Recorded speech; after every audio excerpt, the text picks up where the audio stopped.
Всем привет! У нас начинается второй игровой день. Мы уже в практике, после завтрака. Парни вовсю разминаются. Давайте посмотрим, что именно они делают.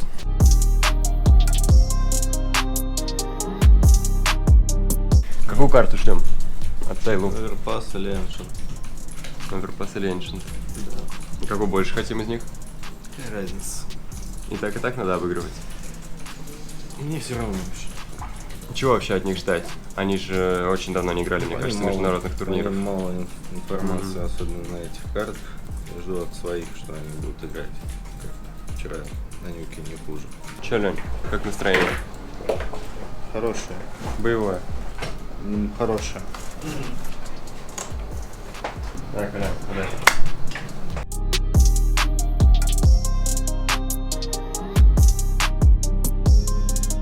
Лень, я заметил, что у тебя стратка с волком.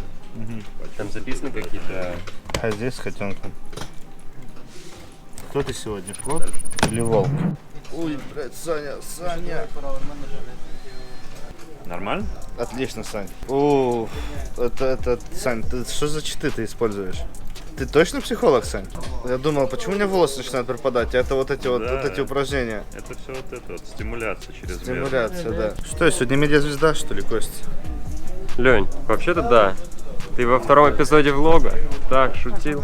Вить, расскажи нам, почему Тайлу для Спирит это принципиальный соперник? Потому что лично я им проигрывал 2 раза в очень важные матчи, 1 раз не очень важный.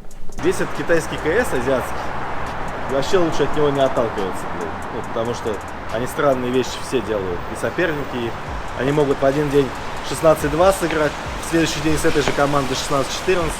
Никакой закономерности нет в целом. Есть какие-то фишки, я расскажу о них отдельно. Задача какая? Заходить, играть от себя.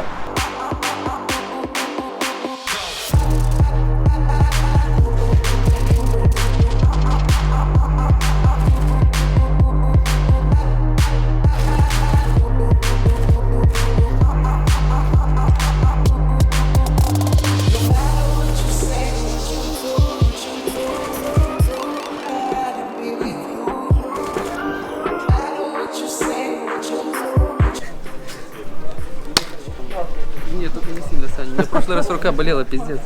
Ну чё, Лень? Нормально. Пацаны ебут, я бегаю. Есть тема в этой песне. Там, короче, somebody once told me, мне сказали. А я говорю, что это хуета, потому что это не подходит. Без once было бы лучше. Смотри, вот попробуй спеть. Somebody once told me the world, а без него somebody told me the world is gone. Без once. Да нет, без once хуй. Да идите нахуй, без once хуй. Мне похую.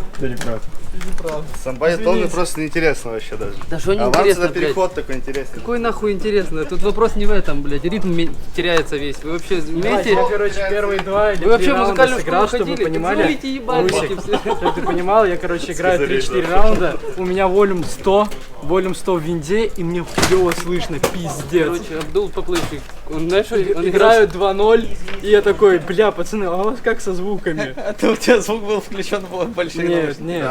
Да. Ну, Я же тебе и говорю, выключи вообще наушники. Ты выключил, у тебя охуенно стало. Говорит, Абдул, настало твое время. И все. И там Абдул ебал, Колян ебал, Витя ебал, Боря ебал, и я ебал. И прыгал. У меня была хорошая игра. Я прыгал, бегал и ходил. Если нахуй никто не ходил в музыкальную школу здесь, кроме меня, блядь, я вообще не понял, это хуйня. Вы охуели, блядь? Так всегда. Мы сели с Колей поболтать про наш матч с Тайлу. Выиграли 16-3. Выиграли 16-3. Да. Уверенно? Более чем. Ну, я считаю, что хорошо сыграли. Я доволен. Но в целом, с тактической какой-то точки зрения, китайцы как будто бы не очень были. Ну, непонятно, играют как бы просто и без вкуса, как казалось, да? Чисто на стрельбу? Да, но очень много такого, где на стрельбу мы вообще не проигрываем в стрельбе. То есть, может, там в Китае, в Азии это помогает им. Но если, вот этот состав, который сейчас у них, в сравнении с теми составами, с которыми мы играли, а мы там с ними часто встречались, мне кажется, те были сильнее просто индивидуально. и тактически, потому что они какие-то изюминки там имели, всякие разные свои. Эти как-то играют очень в целом просто. Вот. А когда стрельба на уровне у тебя, ты, соответственно, не проигрываешь ему все. Следующий матч у нас БО-3, по-любому. Так что это преимущество для нас или недостаток? Мажор начинается в БО-3 вообще. Сейчас это так все, разминка. Посмотрим, как бы все зависит от соперника. Расскажи, а есть какая-то команда, которая тебя удивила на этом турнире? И вот, может быть, мы ее не хотим в сопернике из-за этого? Да я хочу всех в соперники, всех по очереди. Было бы круто, если была бы круговая система с каждым сыграть. Это намного интереснее, да. Вот сегодняшние матчи в плане качества, я сейчас смотрю параллельно, там, как играют потенциальные наши соперники, намного все лучше стало. То есть, видимо, все команды потихоньку адаптируются, и уже Counter-Strike похож на Counter-Strike, да, а не на какое-то соревнование там, нервов. Настольный теннис. Уже вечер, мы тут сели с Борисом поболтать про игру с Тайлу, чтобы у нас был не только тренерский взгляд, а еще и взгляд игрока изнутри сервера. Ну что, расскажи, каково было играть против китайцев? Я забыл, что я хотел сказать. Играть было легко. Тренер нам рассказал, как они играют. Тренер сказал, как это контрить. Ну и все сработало четко. Ну, да, просто придерживаешься плана. LZ. А сегодняшний матч — это матч против команды, которая может удивить. Это китайский Counter-Strike, их стиль не всегда понятен, но они оказались очень удобным соперником для нас на оверпассе. И мы просто смогли, скажем так, этот матч просто позволил нам включиться и почувствовать игру лучше, чем вчера. Я считаю, что это хорошо, когда ты можешь, когда молодые игроки, например, я с Борей, можем почувствовать вайб мажора, потому что мы еще играли в студии, и игра в студии дала нам очень большой буст. Лично я пришел в студию и почувствовал, что вот, типа, это мажор. А так ты сидишь в практике, тренируешь несколько дней, а потом оттуда и играешь свои матчи. И матч Тайлу позволил эту атмосферу начать чувствовать, и это классно. Слушай, сейчас еще Pain и Sharks не доиграли, но в зависимости от исхода их игры нам достанется либо ENCE, либо ВП. Кто, думаешь, будет для нас более удобным соперником? Я не знаю, потому что Virtus.pro... Я не успел посмотреть большое количество матчей Virtus.pro, но сегодня то, что я видел на Ancient против Фейзов, там было видно, что у ребят реально нету никаких наигровок. Ну, они новая команда, да, логично. Как сказал Флит, то, что они даже не тренировались. И очевидно, что им куда сложнее. Но говорить, с кем бы хотелось играть, я не буду, потому что... Ну, скажем так, я могу сказать, чего бы мне не хотелось, так это выигрывать своего хорошего знакомого и когда-то даже на короткий промежуток времени тиммейта Павла Дучу. Вот. Мы с ним, кстати, сегодня после матча нашего как раз общались, и он говорит, мне хотелось бы, чтобы мы играли в 2-1 друг против друга. И это действительно так, но будь что будет, это мажор, здесь нужно побеждать каждого, и здесь нет таких команд, которые мы должны бояться или с которыми мы не можем играть. У нас соперник как Virtus.pro, только что Pain с Sharks заиграли, и это выяснилось, что мы играем в 10 утра, завтра с ВП. Завтра будет интересно. У нас с ним всегда интересно. Ну что, мы идем в студию настраиваться и начинать игру против ВП.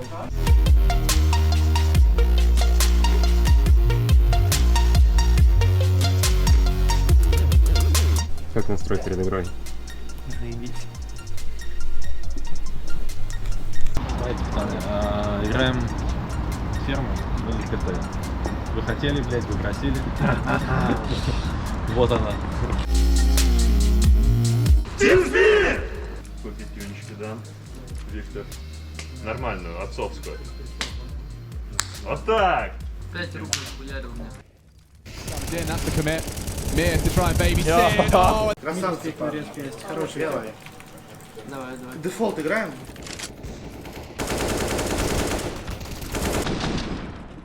Это была хорошая. Kinder looking in the right place, and as it fades, it's the first victim. Oh, Magic! Oh! Oh, that is something! Найс! Лучше! Давай! Лучше! Отец, блядь! Has he got it in him first? Is great on the angle, adjusting into the second. He knows where Jake Buster was. Лучше, братик! To plant, but they haven't cleared out Yakinda, and SDY is his next victim. It's falling apart at the seams now. And Chopper, they know where you are. Over the smoke, Yakinda loses his head one-on-one. Looking to lead. Two bullets in the AK. Oh! Chopper! Тихо, тихо, тихо, тихо, тихо.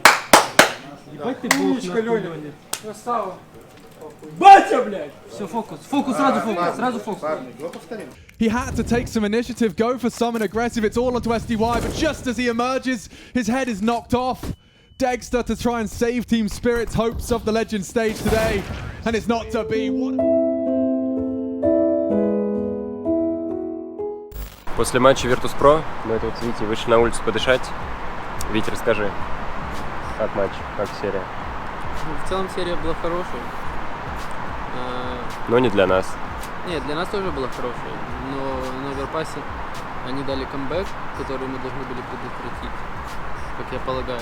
Я еще не смотрел демки, ничего не видел, но могу сказать, нет разницы, типа, мы выиграли сейчас или проиграли, прошли бы в легенду, у нас все равно завтра игра, и мы будем, типа, выкладываться на максимум, вне зависимости ни от чего. Поэтому двигаемся дальше. Такие життя. Тяжелая серия. Расскажи, Коль, что случилось? Проиграли, в целом, если коротко. Больно что-то даже тут анализировать, как бы, демки посмотрим. Сделаем какие-то выводы, хотя, блин, что тут за выводы могут быть, потому что там на оверпассе это, ну, последняя карта это была вообще, там все было на импровизации полностью еще. То есть по чутью какому-то. Просто в какие-то моменты, там, когда мы уже вот она победа близка, не смогли с холодной головой там в микре играть. То есть много было ошибок. Ну, опять же, я еще не видел демку, то, что со стороны, со спин. Много в микре ошибок было по стрельбе, там, каким-то решением. Бешеные глаза куда-то кто-то лезет, не может довестись, не получается. Опять, как, ну, это все, я вот весь из турнира это говорю, что эмоции, опыт, как бы, очень сильно решают в таких моментах. И, ну, как бы, опять же, 14-7, там, со стороны, наверное, кажется, что ты уже, типа, почти выиграл. Но в реальности у нас 14-7 и 0 денег, как бы, да. То есть мы проигрываем раунд, сейвим ганы, потом у нас не получается какая-то идея на вот таком форсе, и уже 14-10. А там уже пошла такая игра, как бы, мы понимаем, что нам надо дожать. Ну, там было пару идей, в целом нормальных, как бы, они просто не сработали. Либо в размене, ну, что-то не получалось. И все. Вот. Если говорить за Инферно, то там боль наша, как бы, извечная. Ну, опять же, микро какие-то моменты решали, то есть там кто-то выходит, не убивает, или кто-то на тебя выходит, ты убить не можешь. Вот, странно, как бы, да, в атаке вообще какая-то чушь, потому что да, мы вообще отрабатывали другое, как бы, и по-другому у нас это работало.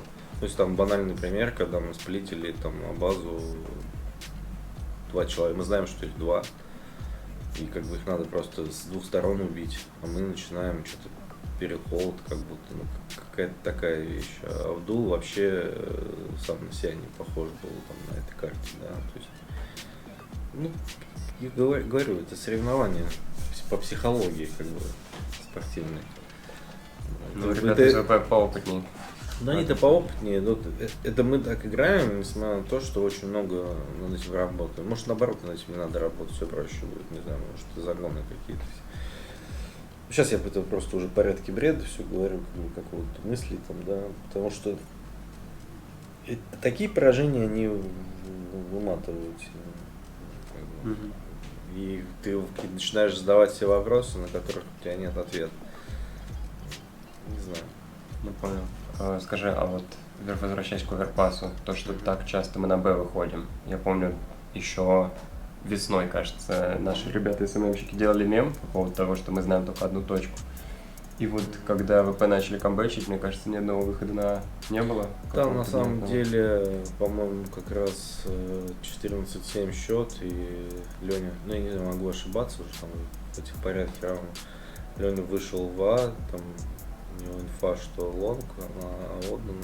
Да, И он и не смог, Киндер на широком да, вышел. не смог. Ну и Киндер как будто, но он ее не специально пикал, он, видимо, бежал, просто а им позволяет так резко убить, как бы Леня не попал, и может быть это как-то повлияло на там, решение ходить в Б. В целом мы все в атаке, по-моему, все, что взяли в А. Да и опять же, надо понять, я не могу там влиять на эти колы, потому что там такая игра идет, когда все, что ты там готовил, оно мало значения имеет. Это импровизация как бы полная. То есть мы там начали, как вернулись к своим раундам, когда начали там что-то делать, какие-то заготовки, там просто кикер тал в какой-то позиции, там мы ее не видели еще, ну, нам посмотрели, как он там стоял. Витя говорит, что он не ослеп, убил двоих, все, остановился. Потом мы 2 раза эксплодили через зиг, как бы, и 1 раз у нас, по-моему, получилось, там в клатч Леня взял. А 2-й раз мы повторили раунд на 15-14 и 2 в 2, когда остались, надо было после того клатча паузу брать, на самом деле, немножко выдыхать, потому что в момент, когда мы были 2 в 2, я не знаю, что там Леня чувствовал, но мне было как бы страшно, потому что я смотрю, что он делает, он лезет, как бы прыгает, потому что это не хладнокровное решение, это в клатче надо как-то держать себя в руках иногда. Потому что тот первый клатч он сыграл и бросал. То есть он залез, четко пикнул одного. Подожди, прыгнул на воду, ты имеешь в виду? Да, Это да. с Глоком, это Абдул был. Нет, это был Леня. Это Леня был? Да. А потом Абдул. А потом Абдул. Потому что была инфа 10 хп, а Да, и Леня еще просто... Это эмоция. Леня залазит, прыгает, не убивает. Да, с Галилом он и прыгнул. говорит, он красный, 10 хп там. Абдул бежит его убивать, а у него далеко не 10 как бы. Хотя он еще перезарядится. И все, и допы. А на допах, я не помню там, что мы уже за раунд, честно говоря, делали. Мы пошли, по-моему, в А, очень медленно. Ну, короче, поплыли. Знаешь, это... Поплыли, потому что решения принимались неправильно. Короче, больно, обидно. Да, завтра будет еще тяжелее игра, я думаю. То ждем следующего соперника, получается. Будем к нему готовиться. Завтра надо со свежей головой подойти и выйти все-таки в легенды.